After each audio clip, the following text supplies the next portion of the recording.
Israel Iran இடையில போர் வெடிச்சதால உலகம் முழுவதும் பதற்றம் உருவாகி இருக்குது. இந்த இரு நாட்டுக்கிடையே போர் தொடங்கியது எப்படி அப்படிங்கிற முழு விவரங்களையும் இந்த வீடியோல பார்ப்போம். இது சதுரங்க மீடியா வழங்கும் அறிந்தும் அறியாமலும்.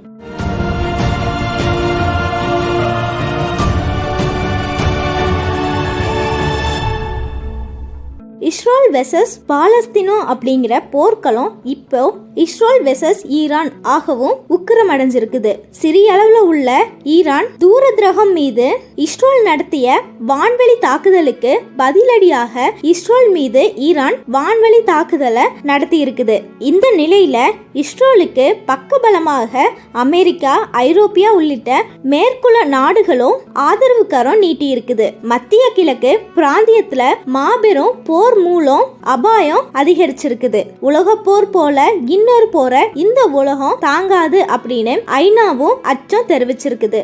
கடந்த ஆண்டு அக்டோபர் மாதம் பாலஸ்தீனோ மீது இஸ்ரேல் நடத்தி வரும் தாக்குதல்ல இதுவரை 33,091 பாலஸ்தீனர்கள் உட்பட 34,000 பேர் உயிரிழந்திருக்கிறாங்க. போர் நிறுத்தம் கோரி உலக நாடுகள் இஸ்ரேலை வலியுறுத்தி வரும் நிலையில மற்றொரு தாக்குதலை இஸ்ரேல் துணிந்து நடத்தி இருக்குது. இஸ்ரேல் பாலஸ்தீனோ மீதான போர்ல அமெரிக்கா உள்ளிட்ட மேற்குள்ள நாடுகள் இஸ்ரேலுக்கு பக்கம் நிக்குது.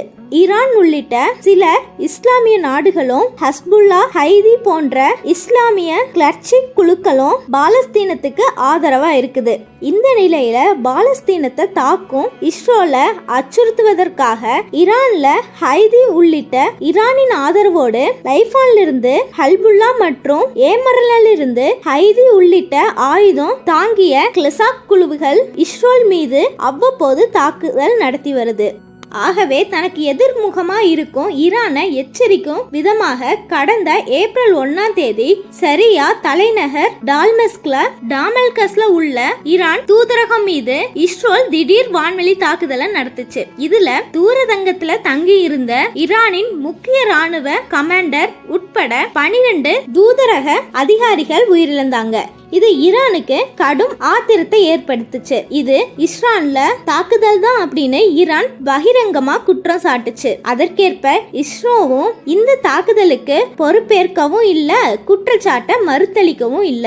மேலும் ஆத்திரத்துல இருக்கும் ஈரான் நிச்சயமா இஸ்ரோல தாக்கக்கூடும், எச்சரிக்கையாக இருக்கணும் அப்படின்னு அமெரிக்கா இஸ்ரோல அலர்ட் செஞ்சிருக்குது. இந்த நிலையில ஏப்ரல் 13ஆம் தேதி இரவுல இஸ்ரேல் மீது ஆளில்லா ட்ரோன் விமானங்கள் மூலம் வான்வெளி தாக்குதலை ஈரான் நடத்தி இருக்குது. இஸ்ரேல் மீது சுமார் 300க்கும் மேற்பட்ட ஏவுகணைகள் ஏவப்பட்டுச்சு. ஆனாலும் இஸ்ரேல்ல அசைக்க முடியாத அதிநவீன அயன்ட்ரோன் பாதுகாப்பு கட்டமைப்பின் மூலம் 300 ஏவுகணைகள்ல 99% ஏவுகணைகள் இஸ்ரேல் எல்லையை தொடு முன்பே வழிமறித்து தாக்கி அழிக்கப்பட்டுச்சு அப்படின்னு இஸ்ரேல் கூறுது. தவிர இஸ்ரேல் விமானப்படை மட்டுமில்லாம அமெரிக்காவும் இணைந்து ஈரான் ஏவுகணைகளை சுட்டி வீழ்த்தியதாகவும் தெரிவிக்குது.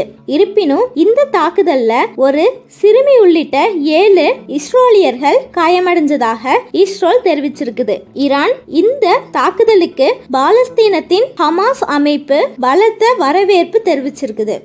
அதே சமயம் அமெரிக்கா, கனடா, இங்கிலாந்து, பிரான்ஸ் உள்ளிட்ட நாடுகள் ஈரானுக்கு கடும் கண்டனத்தையும் இஸ்ரேலுக்கான ஆதரவையும் தெரிவிச்சிருக்குது. இது குறித்து பதிலளித்திருக்கும் இஸ்ரேல் பிரதமர் நெதன்யாகு இஸ்ரேல் மீதான தாக்குதலுக்கு ஈரான் தயாராகி இருக்குது. அதே சமயம் நாங்களும் எங்களின் தற்காப்புக்காக எல்லா விதமான பதிலடிகளுக்கும் தயாரா இருக்கிறோம். எங்களுக்கு கெடுதல் செய்பவர்களுக்கு நாங்களும் கெடுதல் செய்வோம். எங்களுக்கு ஆதரவாக அமெரிக்கா, கனடா, இங்கிலாந்து, பிரான்ஸ் போன்ற நாடுகள் துணை நிற்குது அப்படின்னு தெரிவிச்சிருக்கிறாரு. அதே சமயம் ஈரான் ராணுவ தளபதி முகமது பாகேரி இஸ்ரேல் மீதான எங்களின் தாக்குதல் என்பது சிறிய அளவில் ஈரான் தூதரகம் மீதான இஸ்ரேல்ல தாக்குதலுக்கான பதிலடியே. எங்களின் தற்காப்புக்காக நாங்களும் தாக்குதல் நடத்துவோம். இந்த தாக்குதலை நாங்கள் இனியும் நீடிக்க விரும்பல. ஆனா இஸ்ரேல் எங்களை மீண்டும் தாக்கினா அதற்காக நாங்க கொடுக்கும் பதிலடி இதைவிட பெரிதா இருக்கும். இஸ்ரேல் ஆதரவா குறுக்க அமெரிக்கா வந்தாலும் அவங்களுக்கும் பதிலடியை கொடுப்போம் அப்படின்னு எச்சரிக்கை விடுத்திருக்குது. இரு நாடுகளுக்கு இடையிலான மோதல் பல நாடுகளின் ஆதரவு கரங்களால இரு அணிகளுக்கு இடையான போராக வெடிக்கும் சூழ்நிலை உருவாகி இருக்குது.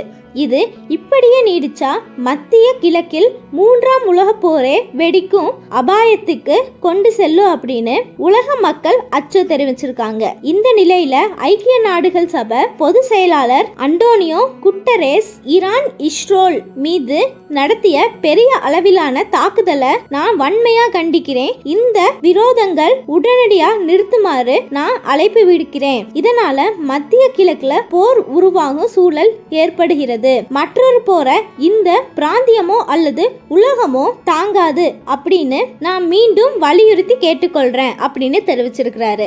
இந்த இரு நாட்டு தலைவர்களின் கோபத்திற்கும் பலியாவது என்னமோ அப்பாவி பொதுமக்களும் போர் வீரர்களும் தான். ஐநாவும் உலக மற்ற நாட்டு தலைவர்களும் இந்த விவாகரத்துல உடனடியாக தலையிட்டு இதை மேலும் தீவிரமடையாம பார்த்து கொள்ள வேண்டும். அதுவே ஒரே தீர்வாகும். இதை இப்படியே தொடரவிட்டா உலக மக்களும் ஐநாவும் அச்சப்பட்டது போல உலக போர் 3 ஏற்பட அபாயம் உள்ளது. போர் நடக்காம இருக்க உங்களை போல் நாங்களும் வேண்டிக் கொள்றோம். நன்றி. இது சதுரங்க மீடியா வழங்கிய அறிந்தும் அறியாமலும்.